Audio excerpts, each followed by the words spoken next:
नमो रत्नत्राय NB television हेरिरहनुभएका समस्त दर्शकवृन्दहरू तपाईहरुलाई स्वागत छ। टसिदिले नमस्ते। आज फेरि मैले हजुरहरुलाई आजको बसाइमा यो घण्टी सम्बन्धी लामा गुरुहरुले हाम्रो गाउँघरमा प्रचलन गर्ने घण्टीहरू मन्दिरहरुमा ठुलठुला घण्टीहरू राखेका हुन्छन्। सनातन हिन्दू धर्मको मन्दिरहरुमा पनि हेरौं हैन। त्यस्तै गरिकन बौद्ध धर्मको हाम्रो मन्दिरहरुमा वज्रयोगिनीको विशेष गरिकन वज्रयोगिनीको मन्दिरमा तपाईले ठुलठुलो घण्टीहरू देख्न सक्नुहुन्छ। यो चाहिँ खास घण्टी यो हो।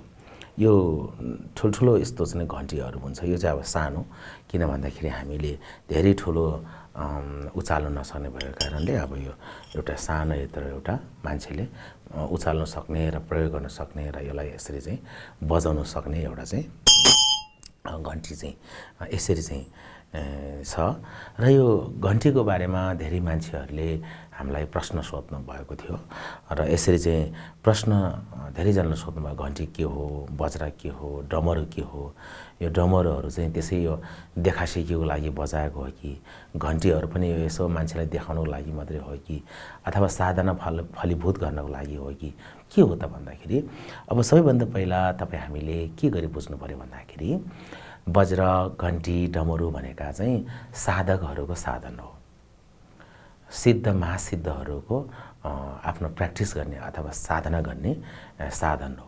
जसरी हामी घाँस काट्न जाँदाखेरि कि चाहिँ हामी हँसिया बोक्छौँ हैन, कि चाहिँ दाउरा काट्न जाँदाखेरि कि बन्चरो बोक्छौँ हामी कि खुकुरी बोक्छौँ, हो त्यस्तै गरिकन चाहिँ अब खेतबारी खन्नु जाँदाखेरि हामीले चाहिँ कोदालीहरू हैन यस्तो बोक्ने भयो, त्यो चाहिँ उसको साधन हो।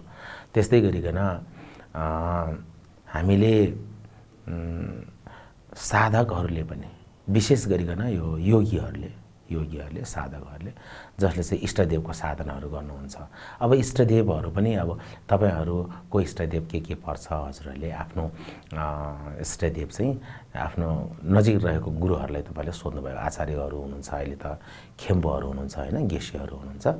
उहाँहरूलाई हजुरहरूले आफ्नो इष्टदेव के हो त त्यसलाई चाहिँ हितम भनेर भनिन्छ है। हितम भनेको आफ्नो आत्मासँग नजिक, आफ्नो मनसँग नजिक, आफ्नो जीवनसँग नजिक, आफ्नो प्राणसँग नजिक त्यस्तो चाहिँ देवतालाई हितम भनेर भनिन्छ अथवा इष्टदेव भनेर भनिन्छ। जसले तपाईको भलो गरिरहन्छ, जसले तपाईको सधैँ रक्षा गर्नुहुन्छ, जसले तपाईको सधैँ उद्धार गर्नुहुन्छ, जसले तपाईलाई यो जीवनमा मात्रै होइन मृत्यु पर्यन्त पनि तीन दुर्गतिमा पतन हुनबाट जोगाउनुहुन्छ। अब तीन दुर्गति त मैले पहिल्यै तपाईहरुलाई बताइसकेको छु। नर्गलोक, पशुलोक र प्रेतलोक चाहिँ तीन दुर्गति हो। मान्छेहरू सामान्य मान्छेहरू अब योगीहरूलाई छाडेर यति बेला भन्ने हो भने सामान्य व्यक्तिहरू चाहिँ परलोक भएपछि भनौँ न यो देह उसको मृत्यु भएपछि कि त सुगतिमा कि दुर्गतिमा पतन हुन्छ। त्यो सुगति भनेको मनुष्य लोक अनि असुर लोक र देवलोक। कि ऊ देवलोकमा देवता भएर जन्मिन्छ र कि त असुर लोकमा असुर भएर, कि चाहिँ मर्त्य लोकमा यो मनुष्य लोकमा चाहिँ मान्छे भएर जन्मिन्छ। त्यही भएको कारणले इष्टदेवहरूको हामीले साधना गर्नुपर्ने हुन्छ। इष्टदेवहरू धेरै मान्छेहरूले चाहिँ कसरी साधना गर्ने, के गर्ने भनेर कन्फ्युजमा हुने रहेछ। धेरै जस्तो मान्छेहरूले हामीलाई प्रश्न सोध्नुहुन्छ। त्यसकारणले हुन त मैले पनि त्यसरी चाहिँ धेरै साधना गर्ने मान्छे त होइन, तर गुरुहरूले जे भनेको कुरा हामी तपाईलाई शेयर गर्ने मात्रै हो। त्यही भएर मैले सुरुमा पनि मैले हजुरहरूलाई भनेको थिएँ मैले कुनै प्रवचन दिइरहेको छैन, तर पनि ठुलठुला गुरुहरूको मैले प्रत्यक्ष अनुवाद गर्नुपर्ने भएको कारणले उहाँहरूबाट जे सुनेको छ, जे कुरा मैले बुझेको छु त्यो कुरा चाहिँ हजुरहरूलाई बुझाउनलाई अथवा यो एनबी टेलिभिजन मार्फत तपाईहरुलाई हामीले शेयर गर्नको लागि हामी सबै यो एनबी टेलिभिजन युनिटहरू र म स्वयं पनि तपाईहरुलाई केही इन्फर्मेसनहरू, केही जानकारीहरू, केही जीवन उपयोगी जानकारीहरू, केही जीवनमा एकदमै प्रयोग हुने अथवा महत्त्वपूर्ण जानकारीहरू तपाईहरुलाई शेयर गर्न गइरहेको। यसमा हामीले सबैभन्दा पहिला बुझ्नुपर्ने कुरा के हो त भन्दाखेरि तसर्थ मान्छे जन्मेपछि मृत्यु हुनुपर्छ, हैन, मृत्युलाई पनि वरण गर्नुपर्ने हुन्छ। हामीले जन्मलाई वरण गर्यौं, जन्मलाई ग्रहण गर्यौं, जन्म लियौं भनेपछि अब मृत्युलाई पनि हामीले ग्रहण गर्नुपर्ने हुन्छ। त्यसकारणले यो जन्म र मृत्यु, यो संसारमा कुनै पनि चीज त्यस्तो छैन जुन चाहिँ तपाईको सधैँ रहिरहन्छ। तपाईको गति, मति, गुण, धर्म, प्रकृति, स्वभाव, लक्षणहरू, जुन मान्छेको पद प्रतिष्ठा, मान सम्मानहरू, अनि तपाईको त्यस्ता पदहरू, राजनीतिक पदहरू भनौं अथवा कुनै पनि चीजहरू सधैँको लागि बस्ने होइन। त्यो तपाईको चाहिँ त्यो केही निश्चित समयको लागि हुन्छ। त्यसपछि फेरि त्यो त्यसबाट फेरि तल झर्नुपर्ने हुन्छ। त्यसो भएको कारणले जुन चीज चाहिँ यो संसारमा सिर्जना हुन्छ अथवा सृजित हुन्छ भनौं न, जन्मिन्छ अथवा उत्पन्न हुन्छ भने त्यो भङ्ग हुनुपर्ने हुन्छ। त्यो भगवान बुद्धको साह्रै राम्रो अमृतमय वचनहरू मध्येमा एउटा हामीले के बुझ्नुपर्छ भन्दाखेरि यो संसारमा देख्ने दृश्यहरू, परिदृश्यहरू, घटनाहरू, परिघटनाहरू अथवा यी जन्महरू अनि यी सम्बन्धहरू, मान्छेका सम्बन्धहरू पछि जोडेका हुने। यति मात्रै होइन कि इभन मान्छेको नामहरू पनि पहिल्यै त्यो गर्भभित्र उसको नाम हुँदैन, तर जन्मिसकेपछि एउटा नामाङ्कन गरिन्छ। त्यसलाई एउटा न्वारण भनेर भनिन्छ। नाम, यसलाई चाहिँ रामे भनौँ अथवा गीता भनौँ, यसलाई यसरी चाहिँ यस्तो नामहरू राखिन्छ। त्यही भएको कारणले जुन कुरा चाहिँ यो संसारमा उत्पन्न हुन्छ त्यो भङ्ग हुन्छ। जुन फुल फुल्दछ र त्यो ओइलिएर झर्दछ।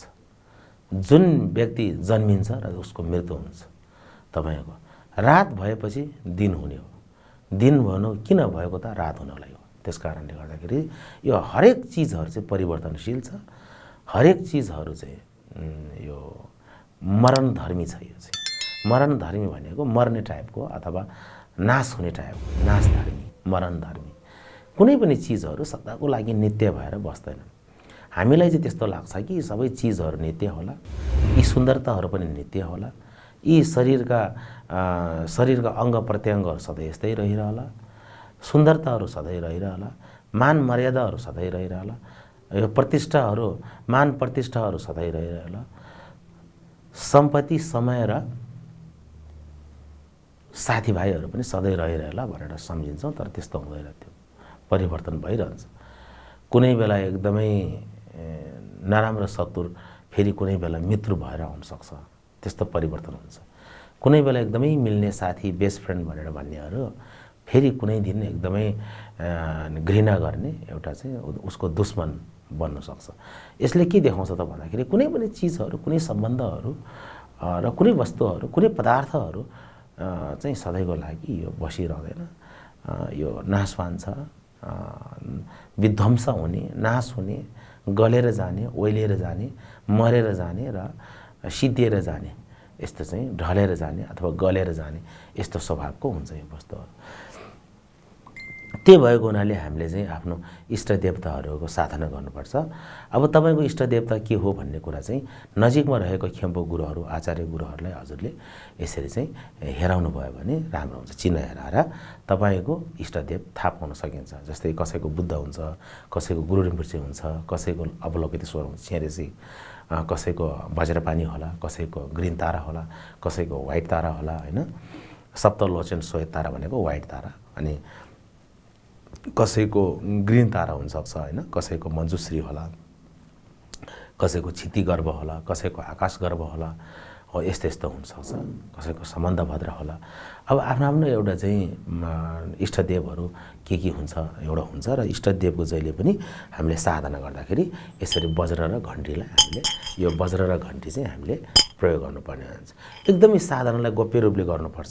वास्तवमा भन्यो भने आज मैले तपाईहरुलाई यो तन्त्रको बारेमा, तन्त्रको विषय भएको कारणले यो घण्टी र वज्रको बारेमा मैले तपाईहरुलाई खाली एउटा सामान्य ज्ञान मात्रै बाँड्न खोजेको। किन भन्दाखेरि यो वज्रयानमा यो धेरै उपदेशहरू चाहिँ तन्त्रको उपदेशहरू, गुह्य तन्त्रको उपदेशहरू चाहिँ जसलाई पनि जहाँ पनि त्यस्तो बताउने होइन। त्यो बताउन मिल्दैन। त्यो बताउन मिल्दैन। त्यो किन भन्दाखेरि न्यो रुङ अथवा मिरुङ भनेर भनेको छ। भन्नुको अर्थ के हो त, न्यो रुङ भनेको चाहिँ बताउन मिल्ने अथवा योग्य व्यक्ति, न्यो मिरुङ भनेको चाहिँ त्यस्तो बताउन नमिल्ने अयोग्य व्यक्ति। जसले बुद्धत्वलाई पनि विश्वास गर्दैन, जसले ध्यानलाई पनि विश्वास गर्दैन, जसले त्रिरत्न भनेको बुद्ध धर्म र सङ्घलाई पनि विश्वास गर्दैन, जसले मरेपछि डुमै राजा ल स्वर्ग कसले देखाएको छ, नर्क कसले देखाएको छ, हो त्यस्तो व्यक्तिहरू जसले चाहिँ अब देवतालाई पनि विश्वास गर्दैन भने चाहिँ अनि त्यस्तो व्यक्तिहरूलाई हामीले तन्त्रको विषयहरू प्राय तिनीहरूलाई चाहिँ त्यसरी बताइँदैन र कुनै पनि गुरुले तपाईँलाई बताउनुहुन्न, त्यो चाहिँ तपाईँ कन्फर्म भए पनि हुन्छ।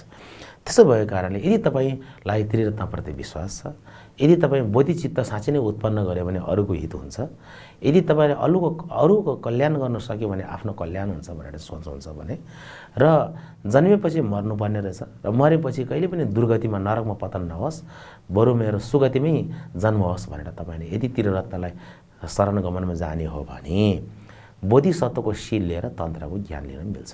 त्यस कारणले आज मैले तपाईँलाई चाहिँ यो चाहिँ एकदम गहिरिएर चाहिँ जाँदिनँ, डिपली चाहिँ जहाँ गएन, म तपाईँलाई सर्फेसिकल मिनिङ भनौँ अथवा त्यसको चाहिँ एउटा माथिको हल्का मिनिङहरू म हजुरलाई दोर्जेको यो वज्रको मैले तपाईँलाई पहिलो एपिसोडमा बताइसकेको छु भने अनि यो तपाईँको त के त यो हाम्रो घन्टीको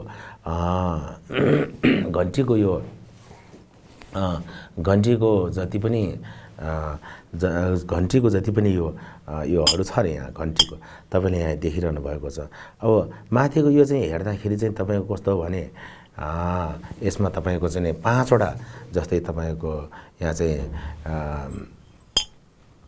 5वटा चाहिँ घेराहरू छ यहाँ, जस्तै तपाईँको 1 2 3 4 अनि बिचको गर्दा 5 भयो होइन, 5वटा भयो। यो चाहिँ यसले 5वटाले जहिले पनि के हो त पञ्चबुद्धहरू देखाउँछ। अमको सिद्धि उत्तरतिरको बुद्ध, भैरवचन पूर्वतिरको बुद्ध सेतो हुन्छ, अमको सिद्धि बुद्ध जहिले पनि ग्रिन हुन्छ भनेको थिएँ मैले पहिला, हरियो। र त्यस्तै गरिकन पश्चिमतिर अथवा वेस्टमा चाहिँ कहिले पनि के हो त अमिताभ बुद्ध हुन्छ, अमिताभ बुद्धको रङ कस्तो हुन्छ, रातो हुन्छ। तपाईँहरूले स्वयम्भूको बुद्ध पाकमा बिचमा भएको चाहिँ अमिताभ बुद्ध हो है, तपाईँ धेरै झुक्किनु हुँदो रहेछ। धेरै मान्छेले शाक्यमुनि बुद्ध भनेर भन्नुभयो। शाक्यमुनि बुद्धको चाहिँ हात चाहिँ एउटा चाहिँ यसरी चाहिँ यहाँ हुन्छ भने पिण्ड पात्र समाएको हुन्छ भने एउटा हात चाहिँ यसरी घुँडाबाट तल यसरी लगेको छ, यसरी तल लानुको कारण के हो त अर्थ टचिङ जेस्चर भन्छ, भूमि स्पर्श मुद्रा, भूमिलाई स्पर्श गरिरहेको हुन्छ यसरी, यो औँलाले भुइँलाई छोएको हुनुपर्छ। त्यस्तो मुद्रामा छ भने शाक्यमुनि बुद्ध भनेर कन्फर्म भयो। तर तपाईँले देख्नुभएको स्वयम्भू बुद्ध पाकमा भएको बिचको बुद्ध चाहिँ शाक्यमुनि बुद्ध नभएर अमिताभ बुद्ध हो है। अमिताभ बुद्ध भनेको वेस्ट डिरेक्सनमा चाहिँ रिजाइड्स गर्नुहुन्छ अथवा चाहिँ उहाँको चाहिँ वास स्थान कहाँ हो त तपाईँको सुखवती भुवन कता हो त तपाईँको पश्चिमतिर जहिले पनि तपाईँ रहनुभएको भन्दाबाट पश्चिमतिर कल्पना गर्नुहोस् न। तपाईँ जहाँ रहनु भएको छ, तपाईँ युरोपमै रह्यो भने पनि तपाईँले अझै पश्चिमतिरै गर्नुपर्ने हुन्छ। अब हाम्रो लागि युरोप चाहिँ पश्चिम हो, तर युरोपको लागि नेपाल चाहिँ जहिले पनि पूर्व हो। त्यस कारणले तपाईँ जहाँ रहनु भएको छ त्यतातिर उतातिर पश्चिमतिर अमिताभ बुद्ध हुन्छ रातो। त्यसपछि कुरा आयो दक्षिणको। दक्षिणमा के हुन्छ, दक्षिणमा रत्नसम्भ बुद्ध, उहाँको रङ जहिले पनि पहेँलो। अब बिचमा कुन चाहिँ बुद्ध हुन्छ, अक्षोभ्य बुद्ध। अक्षोभ्य बुद्धको रङ कस्तो हुन्छ, डार्क ब्लू हुन्छ, जहिले पनि गहिरो गाढा निलो हुन्छ। त्यस कारण 5वटा बुद्धको चाहिँ सिम्बल स्वरूप यो 5वटा भयो। त्यसमुनि तल तपाईँले देख्नुभएको छ एउटा फेस देख्नुभएको छ नि, यो चाहिँ प्रज्ञा पारमिताको फेस। ल हेर्नुहोस्, प्रज्ञा पारमिता यो चाहिँ के हो त विजडम फेस भन्छ नि, ज्ञानको फेस। हजुरहरूले देखिरहनु भएको छ भने यहाँ एउटा फेस हुन्छ, यहाँ एउटा अनुहार हुन्छ, त्यो जहिले पनि भगवती प्रज्ञा पारमिताको अनुहार अथवा चाहिँ ज्ञानको अनुहार भनेर भनौँ न। यसले गर्दाखेरि जहिले पनि ज्ञान हामीलाई प्राप्त भइराखोस् भनेर चाहिँ यो गर्ने हो। किनभने यो बजाउनुको कारण साधना गर्नुको कारणै हाम्रो साधना सिद्ध हुन्छ अथवा हामीले ज्ञान प्राप्त गर्नुलाई हो। त्यस कारणले यो ज्ञानको फेस राखेको छ। त्यसपछि तल तपाईँको आयो, यहाँ तल चाहिँ 6वटा रिङहरू हुन्छ। यहाँ तल मुनि चाहिँ यसको यो डन्टीको मुनि तल 6वटा हुन्छ। यो 6ले के हो भने 6 पर्फेक्सन भन्छ नि, 6 पारमिताहरू। 6 पारमिता के हुन्छ, दान पारमिता, शील पारमिता, शान्ति पारमिता, वीर्य पारमिता, ध्यान पारमिता, अनि लास्टमा के हो त प्रज्ञा पारमिता गरेर 6वटा पारमिता हुन्छ।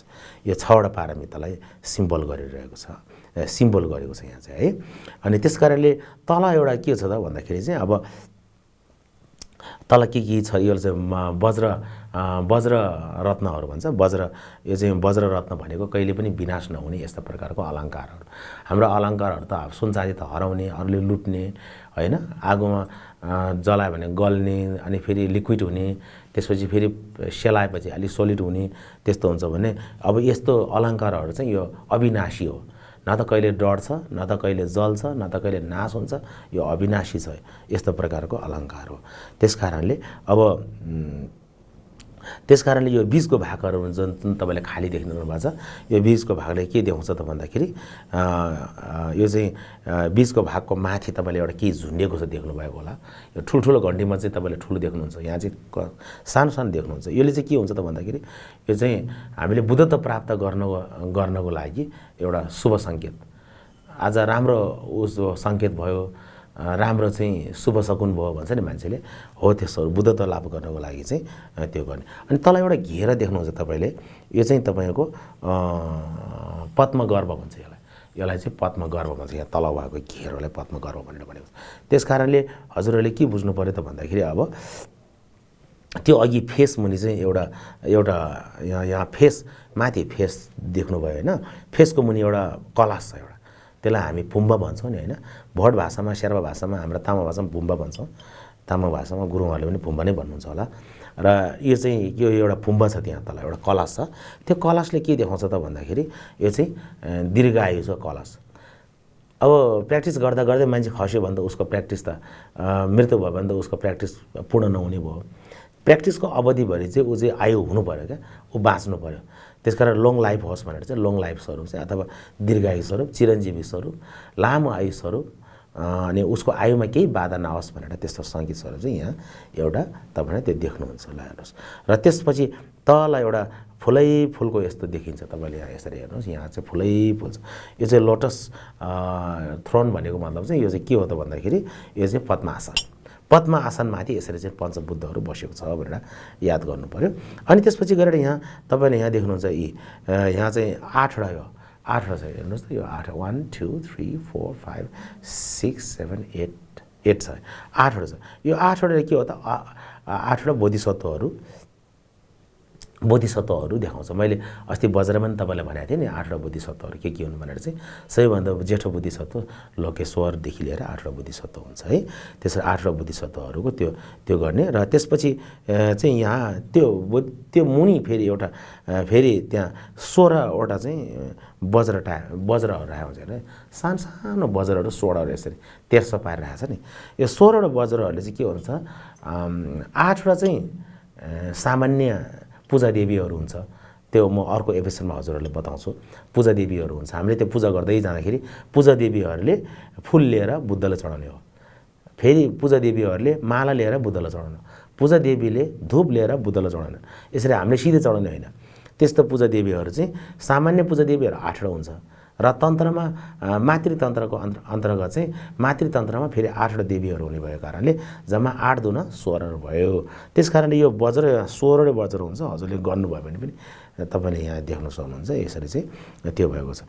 अनि यहाँ एउटा यो गुम्बाको यो दलिनहरूमा निदलहरूमा लेखेको हुन्छ। यो मेन त्यो बीम हुन्छ नि, गुम्बाको बीममा अथवा त्यो पिलरको माथि लेखेको हुन्छ एउटा केही समातेको, एउटा भनौँ न बाघको मुख जस्तोले केही समातेको हुन्छ। त्यो बाघको मुख जस्तोले समातेको, त्यो बाघको मुख जस्तोले समातिरहेको हुन्छ। त्यो बाघको मुखबाट फेरि एउटा केही झरेको जस्तो पनि छ होइन। त्यो चाहिँ बाघको मुख नभएर चाहिँ के हो त भन्दाखेरि त्यो चाहिँ विजयको अनुहार भन्छ यसलाई चाहिँ। विजय, सधैँ विजय हुने, कोहीसँग पनि नहार्ने, उसको साधना जहिले पनि फलीभूत हुने, जित्यो भनेको मतलब ऊ सफल सक्सेस हुने, कहिले पनि फेलियर नहुने भएको कारणले यो 8वटा फेसेसहरू यहाँ देखाएको छ। यहाँ तपाईँले देख्न सक्नुहुन्छ। यहाँ 1 2 3 4 5 8वटा हुन्छ। अनि त्यसपछि तलको एउटा खाली भाग छ नि, तपाईँले आई केही अक्षर पनि छैन, केही उस पनि छैन। यसले चाहिँ के देखाउँछ त भन्दाखेरि यो ब्रह्माण्ड देखाउँछ, अर्थ भनौँ न। अर्थ भनेको यो पृथ्वीलाई देखाउँछ। त्यस कारणले त्योभन्दा मुनि चाहिँ तपाईँले वज्रको बार देख्नुहुन्छ। अनि त्यस्तो हो। र त्यो वज्रको मुनि फेरि केही छैन। यहाँ हेर्नुहोस् है, केही छैन। यो चाहिँ के हो त भन्दाखेरि यो चाहिँ वेसल भन्छ नि।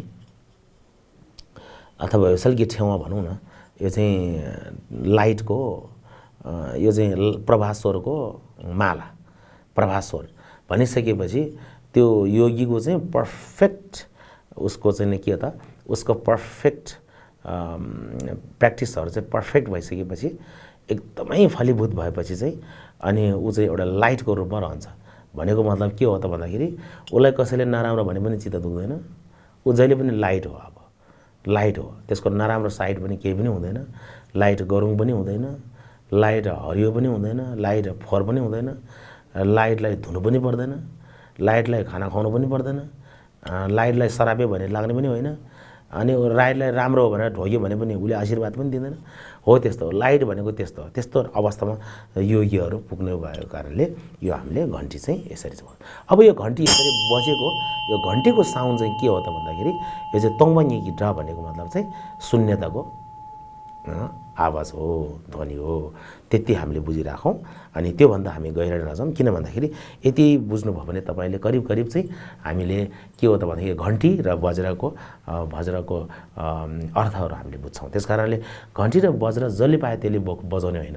तपाईँले यो ध्यान गुरुको अनुमतिबाट चाहिँ कुनै पनि इष्ट देवताको अभिषेक पाउनुभयो, वाङ पाउनु भएपछि उहाँले तपाईँलाई अनुमति दिनुभयो भने अनि तपाईँले साधना गर्दाखेरि गर्ने हो। त्यस कारणले विशेष गरिकन यो घन्टीहरू, वज्रहरू अनि मालाहरू हामीले चाहिँ यो बौद्धतिर देखाएर माला जप्छौँ, तर यो तन्त्रमा चाहिँ मालाहरू चाहिँ लुकाएर जप्ने हो। यसरी फलाना दुनियाँलाई देखाएर मैले माला जप्दैछु, म त यस्तो पो गर्दैछु, उस्तो पो गर्दैछु, म त एकदमै खतरा प्र्याक्टिसनर हो, म त खतरा योगी हो भनेर चाहिँ मान्छेलाई देखाउनु भन्दा पनि यो चाहिँ हाम्रो चाहिँ यो तन्त्र चाहिँ जहिले पनि लुकाएर साधना गर्ने हो। यदि चाहिँ हजुरले बुझ्नु होला। अब योभन्दा गहिरोमा गएन, योभन्दा टाढामा जाँदिनँ, किनभने तन्त्र भनेको जहिले पनि लुकाएर गर्ने अभ्यास हो, त्यति हजुरहरूले बुझ्नु होला। त्यही भएर साङाक भेपे डुप भनेको मतलब भोट भाषामा यस्तो भनेको, साङाक भनेको गुह्य तन्त्र, भेपे डुप भनेको जहिले पनि लुकाएर गुप्त तरिकाले गोप्य तरिकाले गर्नुपर्छ। मान्छेलाई देखाएर, मान्छेको बिचमा हो हल्ला गरेर चाहिँ तपाईँको चारैतिर चाहिँ दसैँ दिसैतिर मान्छेहरू राखेर, हजारौँ लाखौँ मान्छेहरू राखेर चाहिँ अनि म खतरा चाहिँ हो, मैले यस्तो गर्न सक्छु भनेर यसरी देखाउनु चाहिँ तन्त्रमा त्यति राम्रो मानिँदैन। त्यस कारणले तन्त्रको तपाईँले जे पनि तपाईँले अभ्यास गर्नुहुन्छ, ओमाने पेमोङको अभ्यास गर्नुहुन्छ, तारे तुतारे तुरे स्व भनेर चाहिँ मन्त्र जप्नुहुन्छ, ताराको मन्त्र जप्नुहुन्छ, गुरुमृषिको मन्त्र जप्नुहुन्छ, तपाईँको हाय गृहको मन्त्र जप्नुहुन्छ होइन। अनि त्यसपछि गएर तपाईँले बुद्धकै मन्त्र जप्नुहुन्छ, साक्यमणिको मन्त्र जप्नुहुन्छ, मञ्जुश्रीको मन्त्र जप्नुहुन्छ, अनि लोकेश्वरको मन्त्र जप्नुहुन्छ भने तपाईँले त्यति बेला चाहिँ के गर्नुपर्छ त भन्दाखेरि एक्लै बसेर जप्ने हो। तपाईँको मालाहरू पनि त्यसरी चाहिँ मान्छेलाई जताभावी देखाउने होइन। त्यस कारणले आज चाहिँ मैले तपाईँहरूलाई नभनी नहुने भएको कारणले यो घन्टीहरू तपाईँहरूलाई मैले देखाएको हो। किन भन्दाखेरि यो घन्टी के हो, वज्र के हो त कमसेकम मान्छेले बुझ्नु पर्यो। त्यस कारणले मैले आज त्यो भनेको छु। यसको साथसाथै हामीलाई अब कोही लामाहरूले चाहिँ डमरू बजाएको हुन्छ होइन, यसरी यो डमरू बजाएको हुन्छ। ल हेर, यो डमरू बजाउँदाखेरि चाहिँ अब यो डमरू किन यस्तो टाइपको भयो होइन, यो चारपट्टि टाइपको छ यो डमरू। अनि चोइ गर्ने डमरू चाहिँ गोलो हुन्छ। ल हेर्नुहोस्, अब यो सानो डमरू चाहिँ नि यो चारपट्टि हुन्छ, अनि यसलाई फेरि छालाले मोडेको हुन्छ। योले के देखाउँछ, यो के बनाउनु खोजेको त? यो त चम्ची जस्तो पनि छैन होइन, चमेच हुन्छ नि चमेच, यो स्पुनहरू जस्तो पनि छैन, फोर्क जस्तो पनि छैन, दाबेले जस्तो पनि छैन, कुटो कोदालो जस्तो पनि छैन, हँसिया जस्तो पनि छैन, यो के हतौडा जस्तो पनि छैन। यो के हो त? यो कसरी यो यसरी भयो त भन्दाखेरि यो दुईटाले चाहिँ तपाईँको यो पृथ्वीलाई यो खासै यो छलोक भनौँ न, छलोक 6 रिलम्स भनौँ, अथवा यो छलोक देवलोक, असुरलोक, मनुष्यलोक, प्रेतलोक, पशुलोक र नरकलोक, यी 6वटा चाहिँ लोकहरूमा कहिले पनि सुख शान्ति हुँदैन भनेर चाहिँ एउटा सिम्बोलिकको रूपमा यो चाहिँ देखाएको। यो पनि तान्त्रिकहरूकै साधन हो, साधन है, सामग्री हो, उनीहरूको सामान हो। त्यस कारणले यो डमरू जति बजाउँछ नि, यता यसरी बजाउँछ, जस्तै यता फेरि यता बज्यो होइन, हेर्नु न, यता फेरि यता बज्यो भन्दाखेरि कहिले यता कहिले उता, यो कसरी यसरी भयो त भन्दाखेरि यसले के देखाउँछ त भन्दाखेरि जुनै पनि वस्तु यो संसारमा उत्पन्न हुन्छ, मैले अघि पनि तपाईँहरूलाई भने, त्यो चाहिँ उत्पन्न हुँदै भङ्ग हुँदै हुन्छ, उत्पन्न हुँदै भङ्ग हुँदै, भनेको मतलब जन्मिन्छ मर्छ, त्यो प्रक्रिया चलिरहन्छ। त्यसलाई नै संसार भनिन्छ। संसार किन भनेको? कुनै पनि सार नभएको कारणले संसार भनेको। सार भयो भए त त्यस्तो मर्नु पर्दैन थियो नि, बिरामी हुनु पर्दैन थियो। त्यस कारणले यो डमरुले त्यो देखाउँछ। डमरु विभिन्न किसिमको हुन्छ, कोही काठले बनेको, कुनै हात्तीको दाँतले अथवा त्यो ट्रङ्कले त्यस्तो चाहिँ त्योले बनाएको हुन्छ। त्यो टास्क भन्छ नि, त्यो दाँत हुन्छ नि, दाँत हो त्यस्तोहरूले त्यो चाहिँ एकदमै महँगो पर्छ। अब कुनै केहीले बनाएको हुन्छ भने यो चाहिँ अब काठले बनेको छ, यहाँ म तपाईँलाई देखाउँछु। त्यस कारणले डमरु भनेको यस्तो हो। र यो मुनि तपाईँको तान्त्रिकहरूको लागि उनीहरूले सजाउने यो एउटा डमरुको अलङ्कार यहाँ यसरी छ। र तपाईँले डमरुको बारेमा पनि बुझ्नुभयो। र आज मैले तपाईँहरूलाई आजको बसाइमा, छोटो बसाइमा मैले तपाईँहरूलाई डमरु किन चाहिँ यताउता गरेर बजाइन्छ होइन, अरू तरिकाले पनि बजाउन सकिन्थ्यो। दुई हातले यसरी चाहिँ पनि बजाउन सक्थ्यो, अथवा एउटै मात्रै टङ टङ टङ गऱ्यो भने हुन्थ्यो होला। तर यसरी चाहिँ दुईवटा हुनुको कारण चाहिँ के हो त भन्दाखेरि कुनै पनि वस्तु यो संसारमा उत्पन्न हुन्छ फेरि भङ्ग हुन्छ। त्यस्तो हो। जस्तो सेकेन्डमा मान्छेहरूको चाहिँ यो बदलिरहेको हुन्छ, विचार बदलिन्छ, गति बदलिन्छ, मति बदलिन्छ, हेर्नुहोस् त, गुण बदलिन्छ, प्रकृति बदलिन्छ, स्वभाव बदलिन्छ। त्यस्तो गरेर बदलेर जाने भएको कारणले कुनै पनि चिज यो संसारमा नित्य हुँदैन, सबै अनित्य छन् भनेर चाहिँ हामीले बुझ्नुपर्ने हुन्छ। त्यही भएर चाहिँ यो घन्टीको स्वर पनि के हो त, एम्प्टिनेसको स्वर, शून्यताको स्वर होइन, शून्यताको स्वर। त्यसै कारणले यो चाहिँ सबैजना साधकहरूको, यो तान्त्रिक गुरुहरूको, योगीहरूको चाहिँ यो सामानहरू मैले तपाईँहरूलाई आज अलिकति इन्ट्रोड्युस गरेँ। उनीहरूले बोक्ने सामग्रीहरू, उनीहरूले बोक्ने चिजहरू के हुन् भनेर चाहिँ मैले गरेँ। अझै तपाईँको त्यहाँ कपालाहरू होला, तपाईँको त्यो ह्युमन फ्युमर ट्रम्पेट भन्छ नि, यो नली हाडको यस्तोहरू तान्त्रिकहरूले अब त्यो पनि प्रयोग गर्ने हुन्छ होइन। अब त्यो चाहिँ अलिकति गम्भीर प्र्याक्टिसहरूमा भएको कारणले त्यो तपाईँले चाहिँ कसरी बुझ्नु भने ती सबै चिजहरू चाहिँ अब त्यहाँ कपालाहरू देख्नुहुन्छ तपाईँले होइन, कपालाहरू यो ह्युमन स्कल को रूपमा चाहिँ बनाएको हुन्छ। त्यो नेक्टरहरू हाल्नको लागि, अमृत हाल्नको लागि त्यसमा चाहिँ त्यस्तो ती सबै कुराहरू चाहिँ तान्त्रिकहरूको सामान हो भनेर हामीले बुझ्नुपर्छ। र यिनीहरूलाई हामीले जहिले पनि रेस्पेक्ट गर्नुपर्छ, आदर गर्नुपर्छ, सम्मान गर्नुपर्छ, यस्तो प्रति विश्वास गर्नुपर्ने हुन्छ। त्यस कारणले गर्दाखेरि तपाईँहरूलाई आज मैले घन्टी के हो, वज्र के हो र डमरु के हो को बारेमा सामान्य मैले जानकारी मैले हजुरलाई दिउँ, तपाईँहरूले स्मरण गरिदिनु भयो। र जाँदा जाँदै तपाईँले टेलिभिजन कहाँबाट हेरिरहनु भएको छ, देश विदेश जहाँबाट हेरिरहनु भए पनि हामीलाई तपाईँले लाइक, सेयर, कमेन्ट र सब्सक्राइब गर्न नभुल्नु होला। यदि तपाईँसँग केही प्रश्न छ, जिज्ञासा छ भने एनबी टेलिभिजनको जुन कमेन्ट बक्समा गएर तपाईँले कमेन्ट छाड्न सक्नुहुन्छ, जिज्ञासा राख्न सक्नुहुन्छ र तपाईँहरूको जिज्ञासा हामी क्रमशः मेट्दै जाने प्रयास गर्नेछौँ। स्मरण गरिदिनु भयो, कोटि कोटि धन्यवाद। भवतु सप्पमङ्गलम्।